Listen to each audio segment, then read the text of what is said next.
ठाकुर परिवार के विशाल हवेली में इन दिनों उत्सव का माहौल था। हर कोने से शंख की गूंज सुनाई दे रही थी। हवा में चंदन और अगरबत्ती की महक फैली थी। सब लोग दुर्गा पूजा की तैयारी में लगे थे।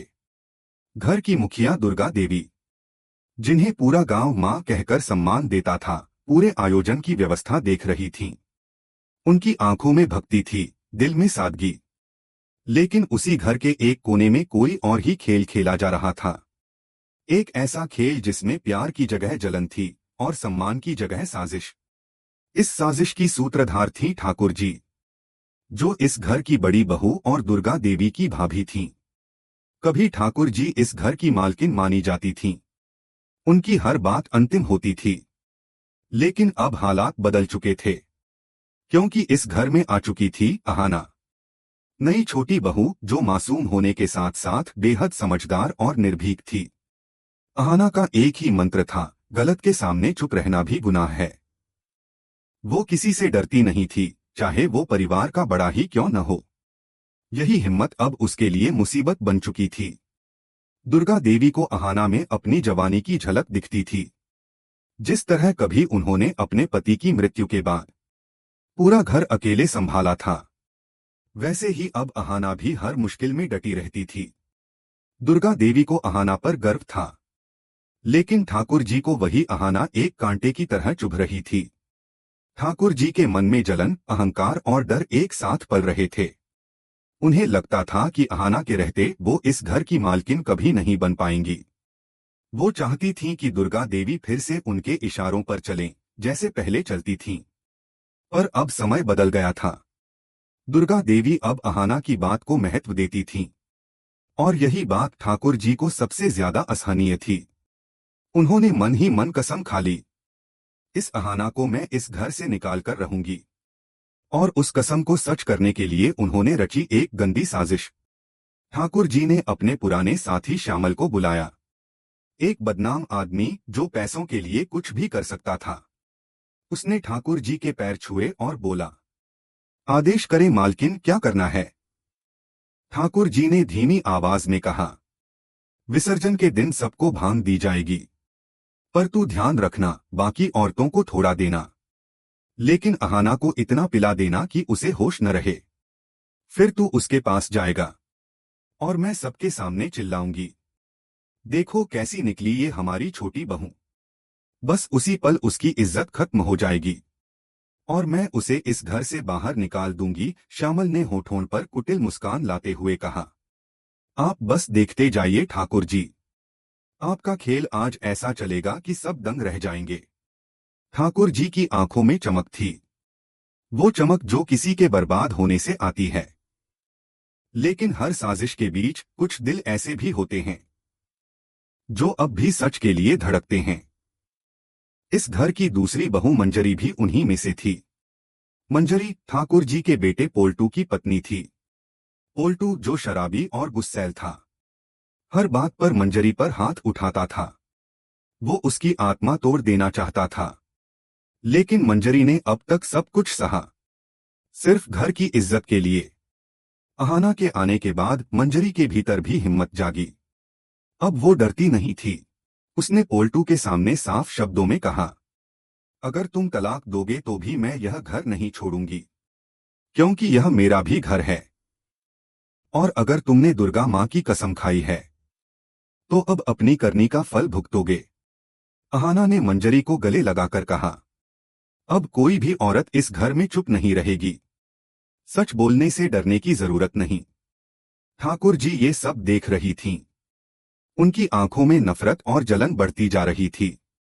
वो बुदबुदाईं, एक ये छोटी बहू पूरे घर को सिर पर चढ़ा रही है। अगर इसे अभी न रोका गया तो कल ये मुझे मिटा देगी। उन्होंने अगले ही पल अपने बेटे पोल्टू को बुलाया। पोल्टू, तू मेरी बात ध्यान से सुन। अहाना को नीचा दिखाने के लिए तू मंजरी को उकसा की पूजा का भोग वो ही संभाले, फिर उस भोग को किसी तरह गायब करवा देना।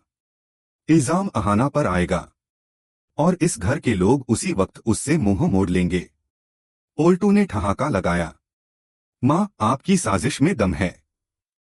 आज ये छोटी बहू सबके सामने गिरेगी, लेकिन अहाना ने भी ठान लिया था कि वो किसी की चाल में नहीं फंसेगी। उसने दुर्गा देवी से कहा, माँ, पूजा का भोग मैं खुद देखूंगी, कहीं कोई गलती न हो जाए। दुर्गा देवी ने मुस्कुराकर कहा, तू है तो मुझे कोई चिंता नहीं। उन्हें क्या पता था कि आने वाली रात सिर्फ एक बहू की इज्जत ही नहीं, बल्कि पूरे घर की मर्यादा को चुनौती देने वाली थी। अहाना ने ठाकुर जी से सामने ही कहा, अगर आपने मेरे ऊपर झूठा इल्जाम लगाया तो आपको इसकी कीमत चुकानी पड़ेगी।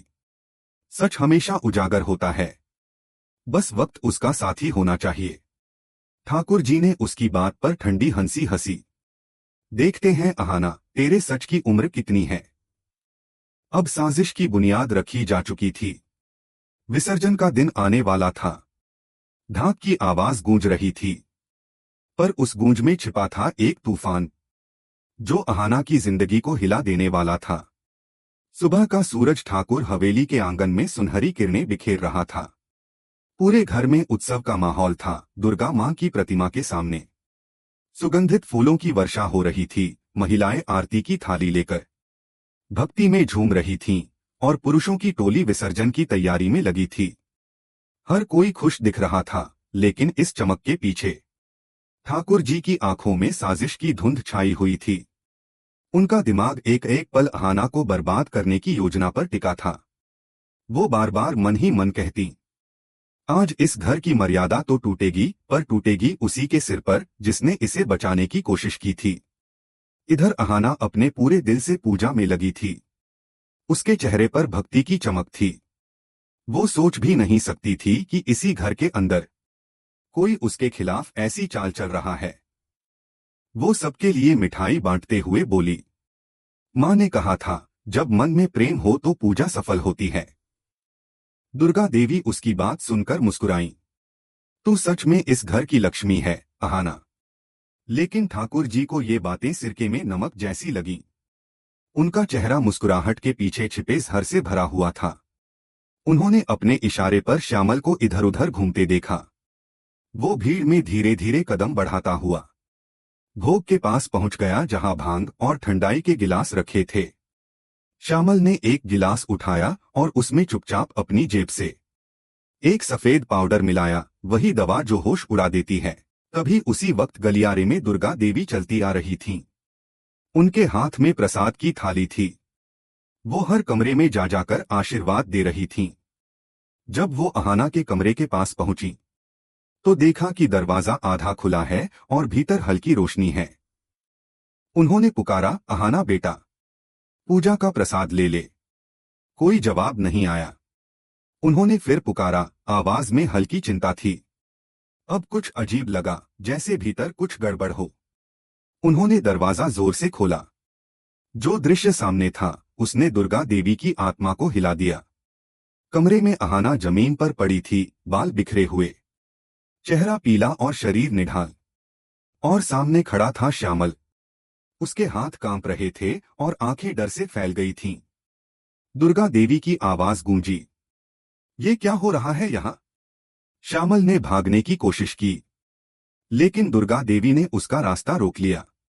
वो बोली, सच बताओ, नहीं तो मैं अभी पुलिस बुलाऊंगी। श्यामल का चेहरा पीला पड़ गया। उसने झूठा जवाब दिया, मालकिन, मैं तो बस मदद करने आया था। बहू जी बेहोश थीं। दुर्गा देवी ने कठोर स्वर में कहा, झूठ मत बोल। तेरे कपड़े देख, तेरी नीयत साफ झलक रही है। तभी बाहर से ठाकुर जी की आवाज आई, क्या हुआ भाभी? सब ठीक है। वो तेजी से अंदर आईं और सामने का दृश्य देखकर ऐसी आवाज में चिल्लाईं कि पूरा घर सुन ले। हे भगवान, ये क्या कर डाला हमारी बहू ने? अब तक घर के बाकी लोग भी वहां जमा हो चुके थे। सबकी निगाहें अहाना पर थीं। कोई उसकी हालत देखकर दंग था, कोई उसके चरित्र पर सवाल उठा रहा था। ठाकुर जी ने मौके का फायदा उठाते हुए कहा, भाभी, मैंने तो पहले ही कहा था, ये लड़की शरीफ नहीं है। अब देख लीजिए अपनी आंखों से। दुर्गा देवी का मन दो हिस्सों में बंट गया। एक तरफ उनका अहाना पर विश्वास था, दूसरी तरफ सामने का दृश्य। जो हर किसी को गलतफहमी में डालने के लिए काफी था। अहाना धीरे धीरे होश में आई। उसकी आंखें नम थीं, आवाज टूटी हुई। माँ, मैंने कुछ नहीं किया। किसी ने मुझे कुछ पिलाया था। सब धुंधला हो गया। दुर्गा देवी के अंदर मातृत्व और मर्यादा की लड़ाई छिड़ गई। उन्होंने अहाना को सहारा दिया। चुप हो जा, पहले खुद को संभाल। लेकिन ठाकुर जी ने बीच में कहा, भाभी, अब इसे बचाने का कोई फायदा नहीं। पूरे घर की इज्जत मिट्टी में मिल गई। उसी वक्त अर्जुन, अहाना का पति, वहां पहुंचा। उसने जो देखा वो सह नहीं सका। गुस्से से उसका चेहरा लाल था। अहाना, मैंने तुझ पर भरोसा किया था और तूने उसे तोड़ दिया। अहाना रो पड़ी। अर्जुन, मुझ पर भरोसा करो, मैंने कुछ नहीं किया। लेकिन अर्जुन बिना कुछ सुने बाहर चला गया। दुर्गा देवी ने सबको रोकते हुए कहा, कोई मेरी बहू पर उंगली नहीं उठाएगा। मुझे उस पर भरोसा है। लेकिन उनका दिल कांप गया था।